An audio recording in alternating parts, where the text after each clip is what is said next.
Good morning, everybody. This is the January 22nd, 2025 JupyterLab Jupyter Frontends and Accessibility meeting. I'm your host, Eric Gentry. It looks like we have some items on the agenda for today. The first person is Andrew. Okay. Hey everyone. So I wanted to talk about a couple of issues and ask for reviews or feedback. So I can copy just the whole thing from the agenda into the chat. Let me do that. Um, I'm sorry, you said you were asking for what? Sorry. I have just posted in the chat a couple of links. So let me go through them one by one and explain um, what I'm asking about, so to speak. I will share my screen. If that's okay. So let's see. This one, this is the PR that pins JupyterLab at 4.4.A2. That's a version that added contents API, and it's a Jupyter collaboration PR, and it pins in project Jupyter collaboration subpackage. Right. So that's something that we talked about during the previous call. One open question about this that was mentioned by Jeremy, and like Mike followed up on it, and I followed up on it, is if maybe this pin also could need exception for platform system EM script engine, right? So to accommodate WebAssembly environments. So I don't have too much expertise on this. I haven't added this yet. I don't know if it's needed, if it's over engineering, if I'm open to add it, if it's needed, no problems. It's not there again at the moment. Can add it. So I would love if maybe people can review this PR or leave any comments. It's ready. Yeah, it's clean. It's passing all the checks. Okay, so let me see.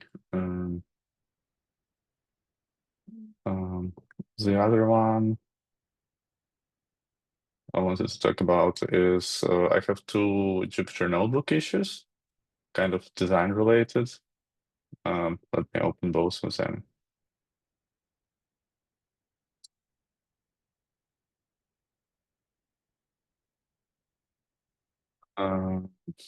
So let's start with this one. So and before I will start talking about this, I want to get feedback from the community. If we think it makes sense, if there's a consensus, I would love to open a PR or I don't know, do some other exploration of this. So one for Notebook is this active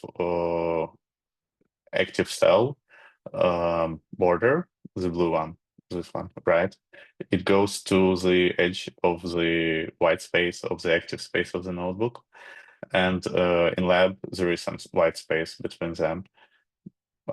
So I think it would make sense from visual consistency and usability point of view to add this. Looking for feedback. Jeremy gave some feedback.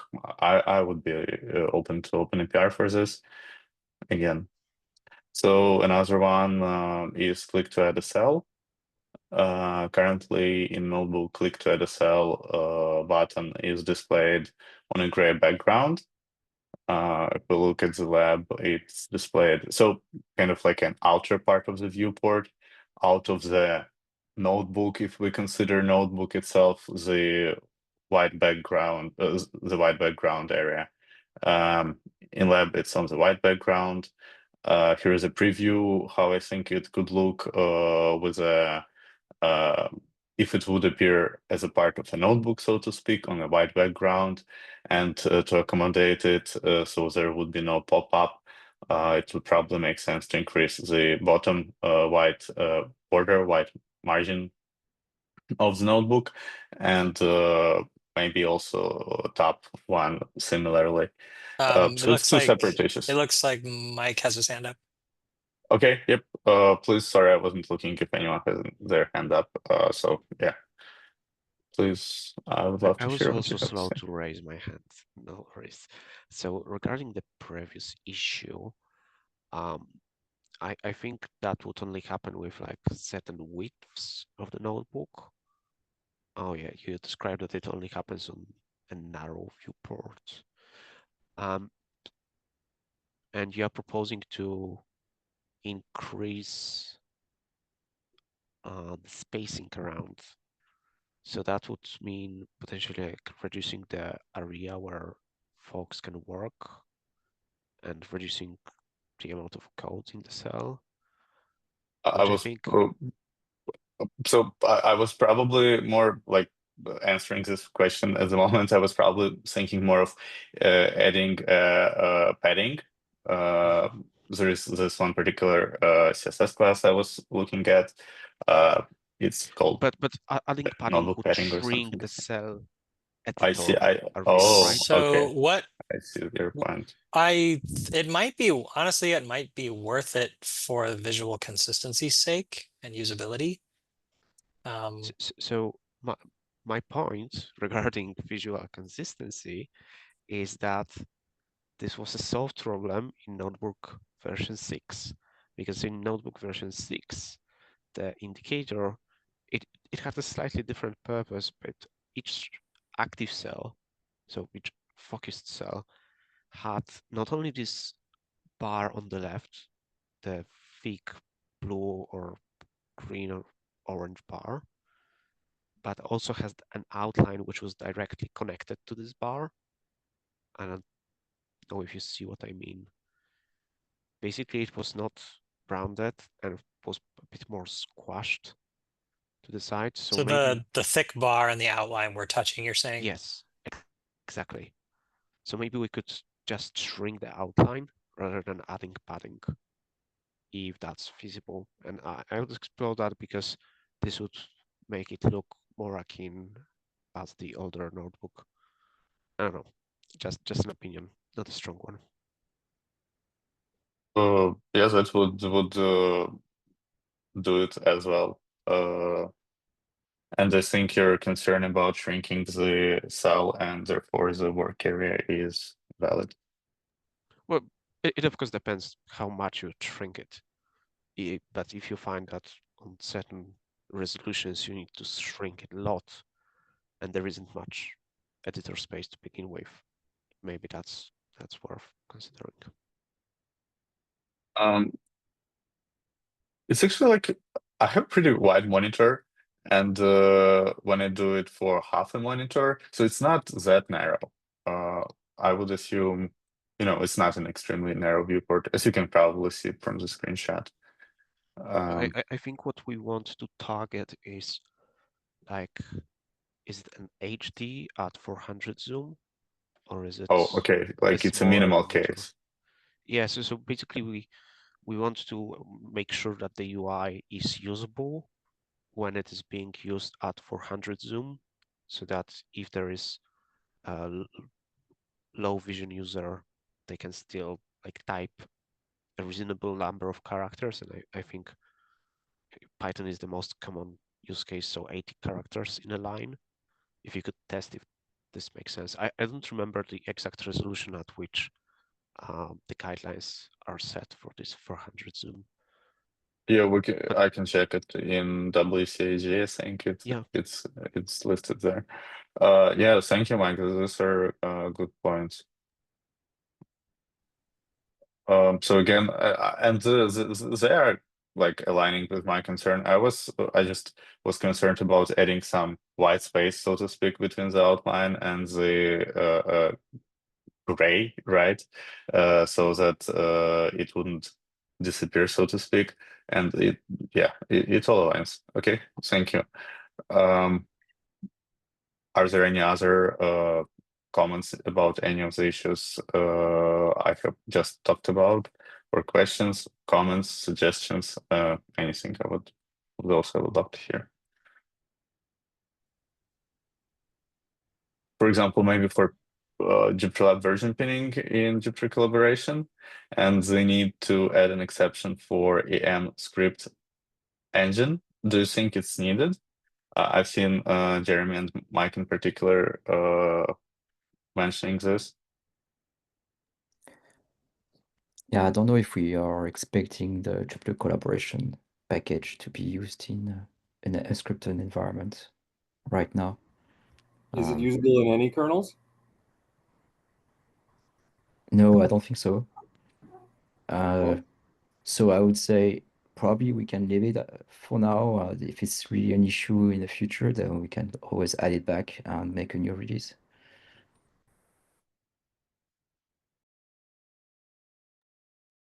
Okay, sounds good. Then PR is ready for review. If anyone would like to give it a look, and if you think it makes sense and approval, that probably be a next step for further discussing and merging it.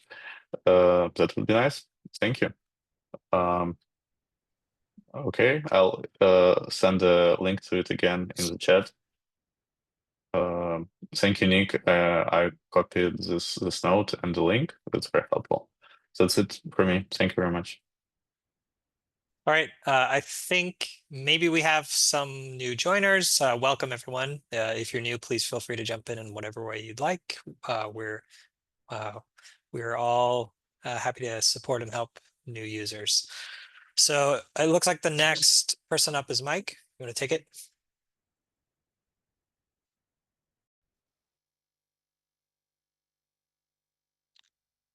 If Jeremy could go first, because my laptop just started swapping and I need to kill some processes before I can use Zoom comfortably. Yeah, sure. Yeah, I have a couple of items that are mostly open for request on the JupyterLab repo at the moment. And I wanted to bring them here just so that if someone would like to review, I think that would be great. So I'll probably take them out of order. Like one of them is about updating TypeScript. So we're currently using TypeScript 5.1, and the latest stable version is 5.7. So we're trying to catch up on 6 releases. So I opened a PR that does only like one version bump for now, like 5.2, and seems to be passing. I think the idea here would be to do it step by step. So we try to go as high as we can with the minimal changes when it comes to configuration. And we see if we need more work. I try to do 5.7 directly, but I think it requires a little bit more effort. So just why I'm just trying to do it one version by one version, or maybe try to do multiple ones next. And we usually do this kind of updates for like minor releases. So 4.4 is a good time looking for this. Let me see. I have another PR, which is about hiding one part of the status item for the running sessions and terminals. Motivation for this one is. Do you want to screen share, maybe? Yeah, let me look here. Let me find it quickly.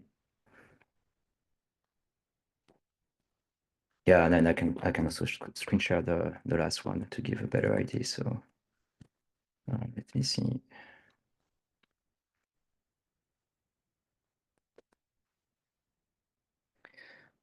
Yeah. So this one here. So at the bottom we have this icon here that opens just the left area with the running tab, and one can say that it takes quite a bit of space in the status bar. So the idea is to make it a bit smaller The one suggestion that Mike had was to try to auto hide the terminal icon here. You can see here.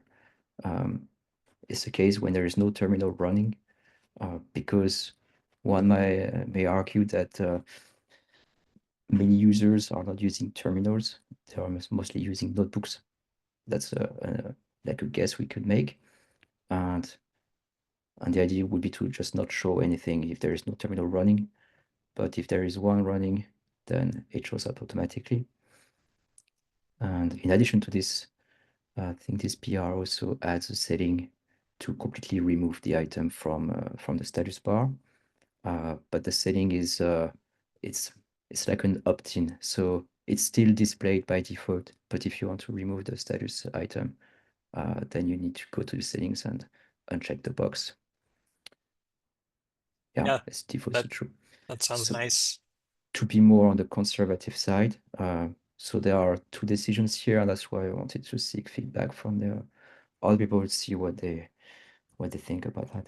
I mean, yeah, I think the optional hiding, I think hiding when there aren't any, I think hiding makes sense. And then I like the opt-in solution as well, for sure. Yeah, if it's not controversial, then I think we can just go with this. But if people want to request changes, then I'm also fine to look into this. So yeah, that's it for this one. And the other one I had, so it's pretty old, like 2 years old actually, but it was pretty much inactive for a very long time. The idea is to improve the state of the JupyterLab code consoles, which have like a very let's say, opinionated design at the moment, with the prompt cell at the bottom. And this PR does quite a few improvements. So it brings quite a few improvements. One of them is being able to choose where you want your prompt cell to be positioned, like top, bottom, left, or right. But it also adds a couple of settings. So you can, for example, hide the banner. Also clear the cells automatically. It also adds a couple of toolbar buttons, but I have actually a JupyterLab running here, so maybe I can just do a quick demo. So I mentioned that PR already previously, but it got some people commented on Zulip, but there was no comment on the PR itself. So I figured that yeah, I may just quickly show here. So some people don't like the fact that you have the prompt cell at the bottom, because then you have your executed cells at the top, and then you always need to go to jump from the top to the bottom and so on.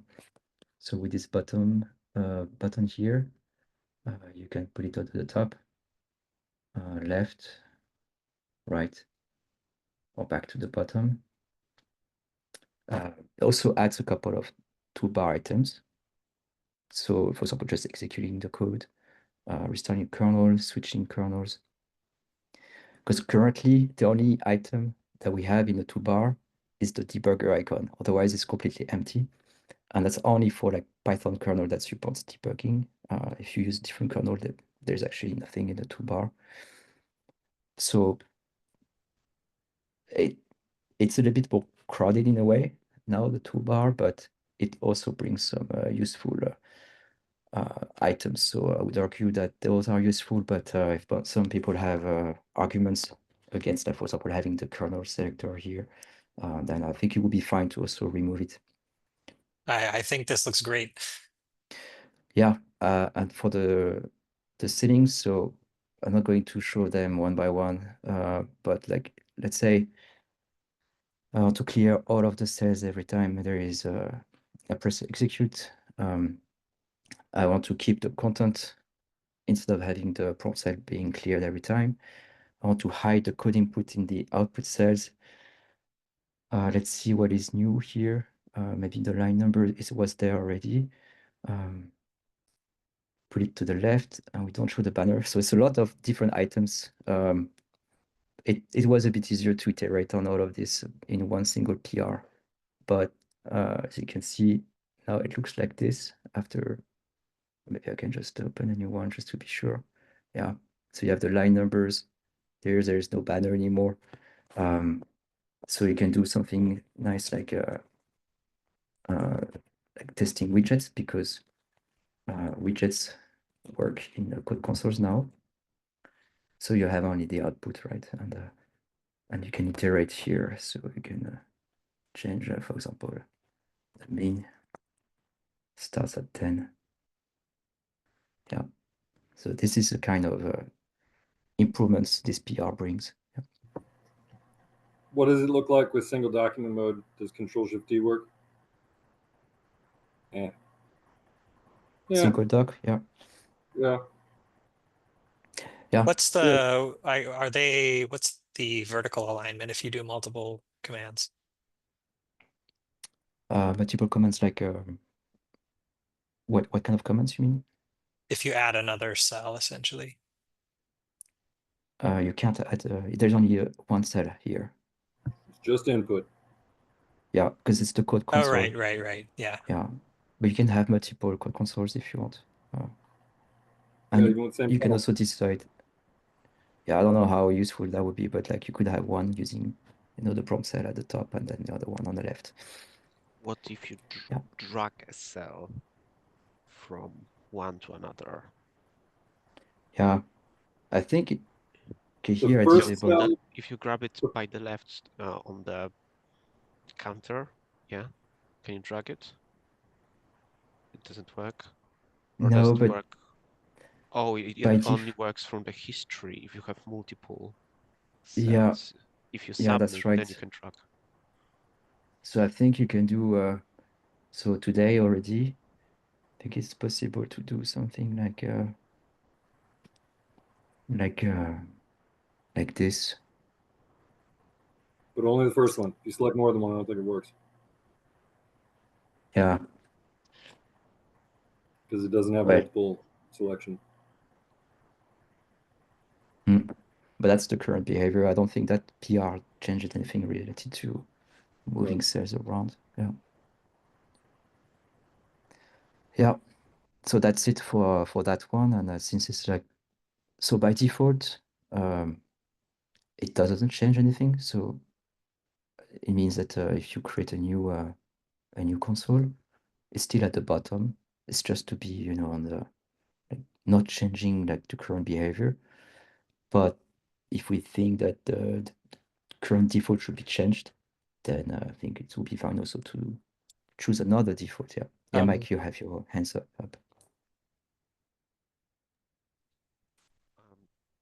I don't know if Nick started speaking earlier.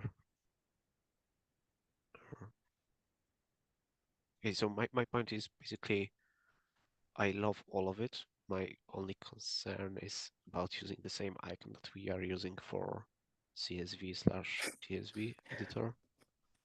Yeah. And if we could find a better icon, I'm going to approve that PR immediately. Well, not immediately. I will look at the code, but otherwise, I think the UI is great. Yeah, I think Yeah. that's kind of a general view options UI or icon that we can reuse in a number of places that give us more options. Like I would surface every one of those sweet settings you just added in that little drop down and make prompt to top, bottom, left, right as a flyout inside of that submenu. Because there's lots of cool stuff that someone can go dig into there, but there's no way to deep link into the correct place in settings, to my knowledge, at this time. There's no way in there. And then the one more thing, if you can go to one of the ones where you have the side by side. Like the way I would even go further on that. Yeah, you mean like this? Yeah, like what do the square brackets even mean if you're only in a spot and they don't even mean anything? Just like clobber all that, make it a full bleed scrollable box, and that would 100% answer the mail for a lot of people's interactive examples where they want to load up, one little thing and you can run it and then they see it. So yeah, does that ever show anything? Is it ever populated? Yeah, it shows what number you ran, but there's no way to go The back. previously run the index of the previous input, right? Yeah, but in the case of the code console here, the one for the prompt side actually doesn't show anything here. Ever, right? Because it's cleared automatically. Right. But let me see if we go back to the Because that's a good uh, question about what that should display, I guess. to So this it was one. useful in top-bottom alignment because it aligns the editor with the editor which goes up, and then your code doesn't jump when you submit a cell, but it doesn't make sense if it's to the left or right. And maybe it should be just empty space for the top-bottom alignment. Yeah, good point. Yeah, but yeah, that's exactly the point here, like aligning the prompts. So then the other thing, as we're getting down to radical minimalism, that white space, put a run button there. Put a run button next to where you're typing, Yeah, and why then not? when you crush it all the way down into an iframe in someone's documentation website, they get a button. There's no toolbar. I don't need a toolbar. You know, if you could conflate the concept of run, restart, you know, all that stuff down into one interactable space that would take up the same amount of space as the prompt. Yeah, It'd be gorgeous. that's a really good idea. Yeah, to give more context on like all of the motivations for these improvements is because like the REPL and the code consoles are like used quite a lot now with JupyterLab to embed code snippets in documentation or websites, but it there was always this need for like having maybe more control on that REPL, or maybe make it more like a single executable cell. And for sure, we could have built something like differently, like as a proper extension, and try to make it an app for JupyterLab. But it also sounded like it would be useful for JupyterLab in general, which is the motivation for having that also in core lab without changing the defaults. But again, like if we want to change the defaults, I'm also fine with that. Yeah. I think that could be a follow-on PR too, but yes, great ideas. Yeah. And maybe one more thing is, so this is using a split panel, which means that you can also change here the height, but also here the width. Is that I guess that's a Lumino split panel, right? It is, yes. Yeah. Yeah. But I don't know if people don't like it. I'm also fine, like just reverting to what we had. I think it was just using Flexbox, and I posted No, a I thought I like screenshot. it. Mike said he likes it. I think yeah, it's good. Split's Yeah. great. That particular handle, the last time I reviewed it on Light, was too small. It was 1 pixel, and that's not Yeah, we can make it bigger. that's not feasible for a lot of folks. Yeah. Um, Yeah, well, that was maybe one thing that could be, like if you go, for example, if you are here and then you press enter, so no, it doesn't expand automatically, so you have to go and resize it yourself. But it was expanding automatically before, so that's maybe one downside of having the split panel, but I couldn't find any other downsides. I mean, CodeMirror just listens to your CSS, so if that went to basically full bleed in the appropriate dimension that you had aligned it, then it would work fine. I'm also happy to try to fix this kind of cases in follow-up PRs in case we don't want to block that one for too long. Yeah. And then under the hood, I mean, I'm sure it's got a cell model under it, right? Like there is a model in there. Yeah. If you are in a notebook, there's a create new console. That's cool. That binds you to the same kernel. Creating a new view of a cell as one of these. So, I'm doing some, we got that guy. Well, that's okay. So akin to that. So you have this one here.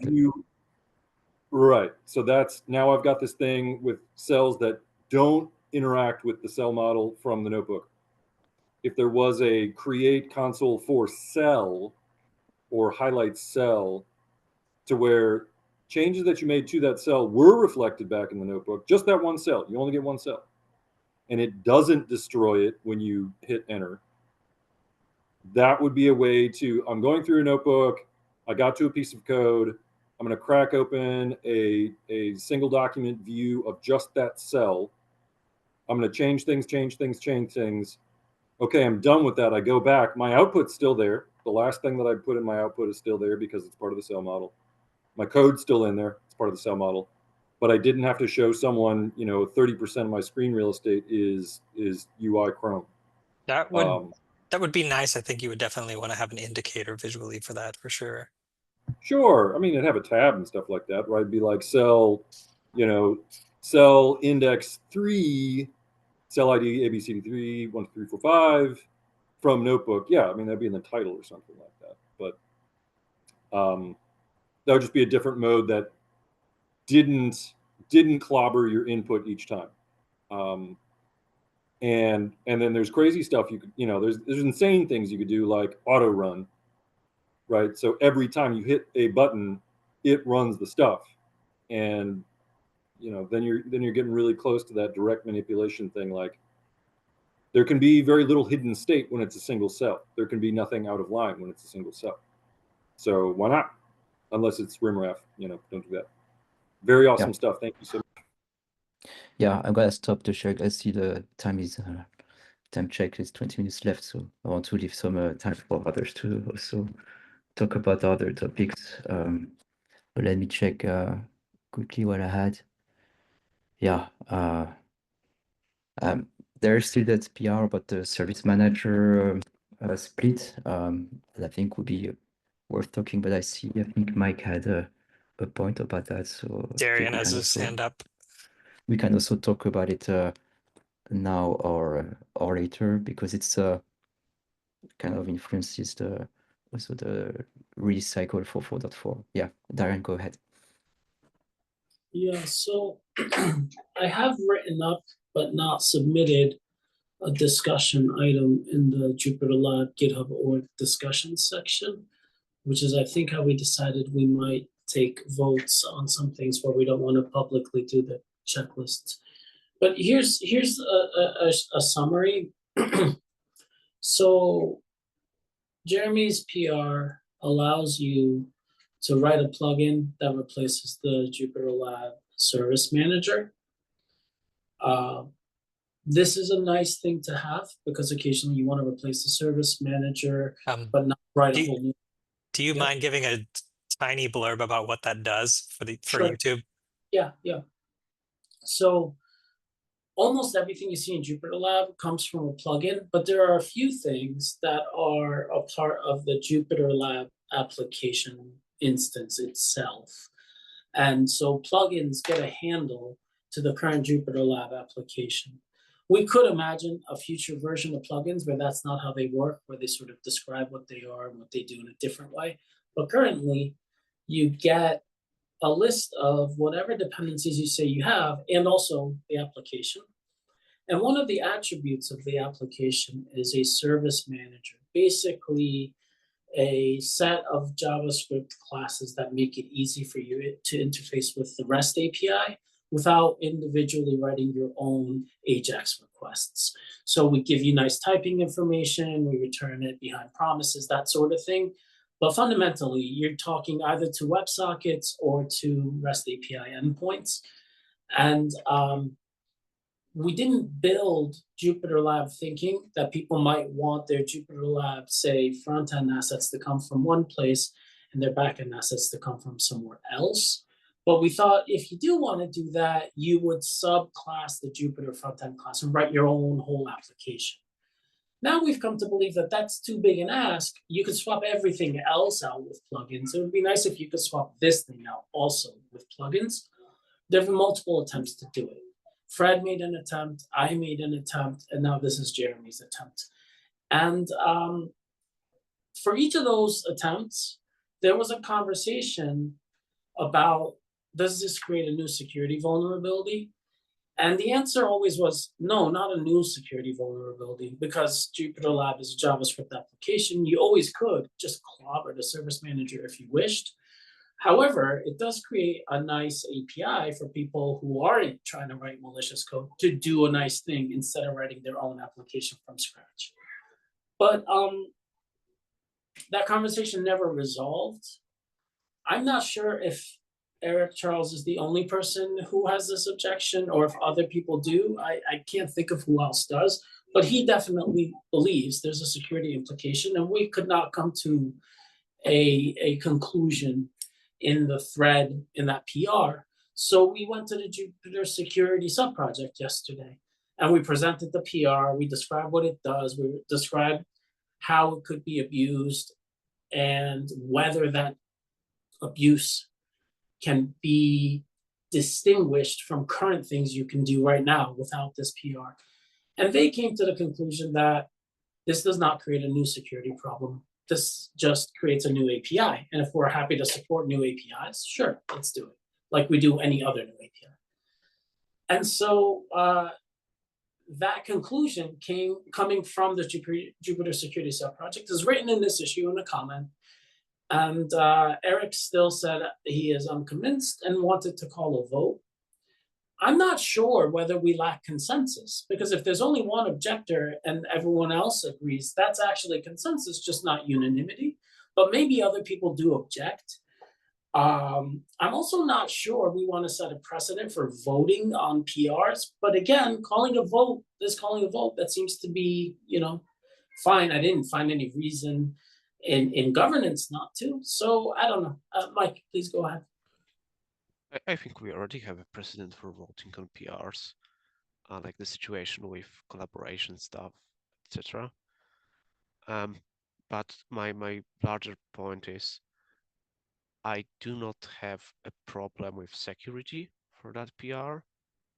I am not convinced on the trade-off between the increasing complexity and how extension authors could now go and do certain things using the service manager instead of doing it how they should by interfacing with the leaf parts of the API. So it kind of introduces some extra complexity, and some extensions might get ugly because it might appear to you that swapping the behavior of the REST API, like intercepting calls to the API, seems like an easier solution, but it would ultimately complicate things. So it's not a huge concern. It's a concern about maintenance and about, do we want extension authors to use that because it is a powerful capability. And my question is, like, I could see a benefit of voting on that if that was presented as not only a security concern, but also like, is that worth it? What are the benefits versus the maintenance and code complexity trade-offs? I think certainly, well, I think the Python ethos here of we're all adults, kind of, it's up to you, I think is probably a good rule of thumb here. Don't handicap people who want to use this for the sake of people who may use it improperly. So that's. Yeah, and currently in the documentation, it's marked as an advanced topic. And if people think that it should really be like more like visible, the fact that probably you don't need this as an extension author, then I think it would be fine to make that more visible. Like, or if it's also something that people would like, I guess it would also be fine to omit it from the docs in the beginning, if we don't want people to use it. But as docs working group guy, I am very much opposed to that. Yeah, but I don't think it's a good idea, because also docs are useful for ourselves. Like sometimes when we look for features, and I mean, I think, if you want to stress it, sort of stress it in the docs. I think that's a good, minimal thing to do. Yeah, in terms Beware of this and give proper suggestions. I think that's fine. In terms of complexity, yeah, it's hard to know exactly if it's really adding complexity. For sure, there is like one more step in the plugin activation system compared to before, but the whole thing is built on the plugin system. So it works the same as plugins, you know. So if we have a mental model of how plugins work already, then it applies to this as well, with the small caveat of this app that you get, you know, as part of the activate function, which is not available for Service Manager plugins, but this is documented. Yeah. How robust? It's yeah. Go ahead. Sorry. How robust is it to a scenario where an extension breaks? Because if an extension breaks, which is downstream of the initial application object creation, then some part of JupyterLab doesn't work. Usually it's a small thing, whatever token it was providing. But if there is an extension which customizes the service manager and new version breaks it, does it mean that the JupyterLab won't start at all? Yeah, probably, right, because things probably depend on Service Manager. And so if Service Manager fails to load, the application will probably fail to load. I can't think of a way you would, I mean, we probably should have some sort of pre-JupyterLab UI that says, hey, look, the whole thing failed to, like a nice error page there, but I can't imagine what else we can really do. Like, if you deliberately disable the stock Service Manager and then have a defective one there because version change, that is like not a nice scenario, but that's kind of like, that's what an advanced topic is. It's something that requires some thought. Yes, and I'm mostly concerned not about someone intentionally providing a broken service manager, but that we as maintainers will need to be much more careful when reviewing PRs which touch the API surface of service manager, because if something changes and people are using extensions which customize or inherit from the service manager, then we are risking that on upgrade there could be lots of breakages for users. But I don't think the API changes for the service manager with this, right? No, Like not right now.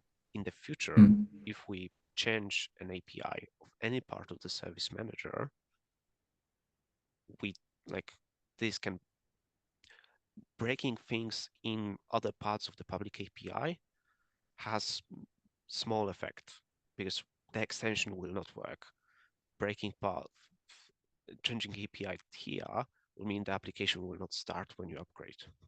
But Service Manager was always part of the public API. We're just moving it from the application part of the API to the plugin part. But if the shape of Service Manager changed, all your stuff was always going to break because it was always part of the API contract of a Jupyter Frontend instance.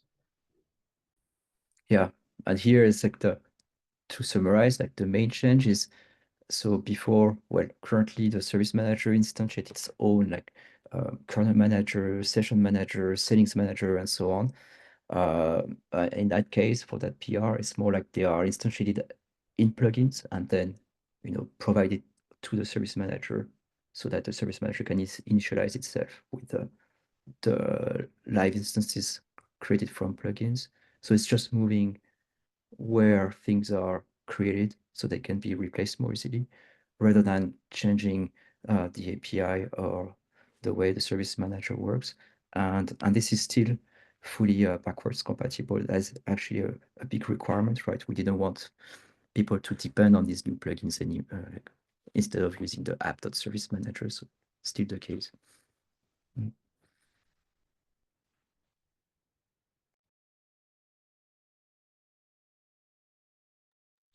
So what are the next steps here?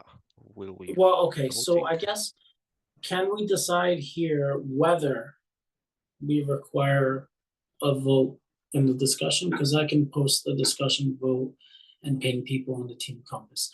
Or do we not require that? Basically, I think it comes down to, if there's one objector, I don't think we should vote. That doesn't seem like a lack of consensus. If there's two, that's actually lack of consensus in my mind.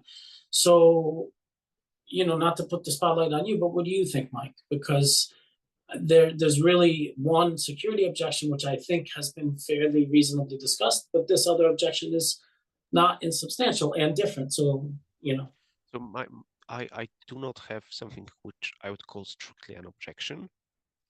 I looked at this PR a couple of times and I tried to review it and give it an approval. In good conscience, I was not convinced that the trade-off to merge it with outstanding items is there, which is mostly driven by my concerns about maintainability, not security. But I didn't submit a review with request changes because I don't think this warrants that this is such a strong concern of mine. So it's strictly not an objection from my side. It's just concern that I'm not sure. I don't want to be the person who sends approve on that PR, having just this level of discussion about the maintainability part that we had so far. And for me, I think having a vote would probably make it easier for us to move forward.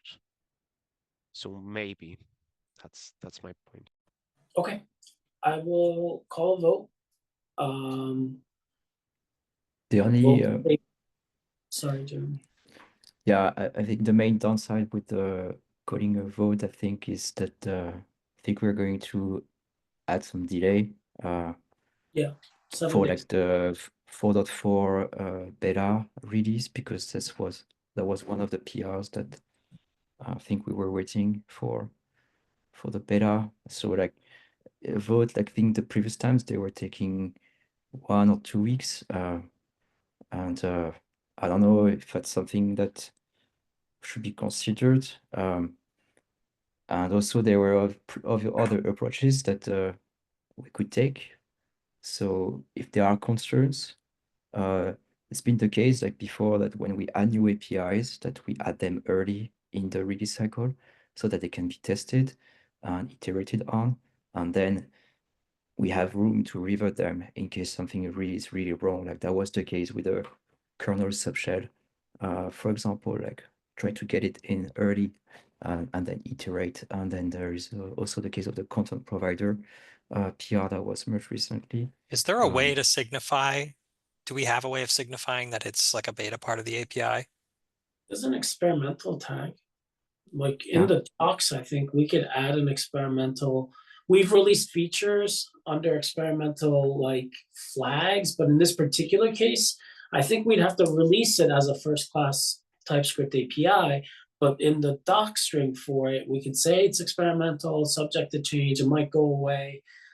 I sort of don't recommend that because you want people to actually kick the tires and not scare them. On the other hand, if that strikes people as a compromised position that and helps, put it over the top, I'm happy to concede that. But like, it shouldn't really, I think, like we've never done this where we truly floated something out there that we thought we might delete.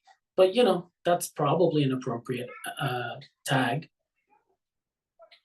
Yeah, and usually for the votes, there is like a clear, let's say like a clear status of the situation. And here, I think it's still not clear what is like the main reason for not merging, because is there only like the security aspect, or is it now becoming a more of a maintainability issue? So I don't know if a vote in that case would a vote cover all of the aspects of like merging this PR, or is it only I think focused so. on Like the question would be, are we happy to? And this is what why I was thinking. Are we happy to merge this PR into 4.4 release and release that in the coming, say, month or two, to signify that even if this doesn't pass on the vote, we might come back to this topic and just decide we need more time to work on it, and release in 4.5. I don't know.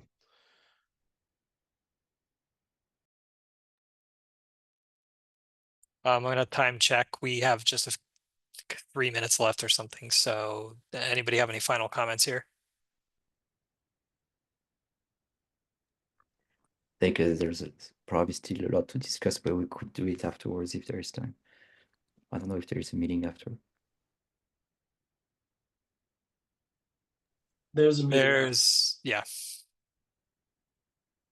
Okay. I'm gonna stop the recording. We'll move to the offline portion. Brace yourselves.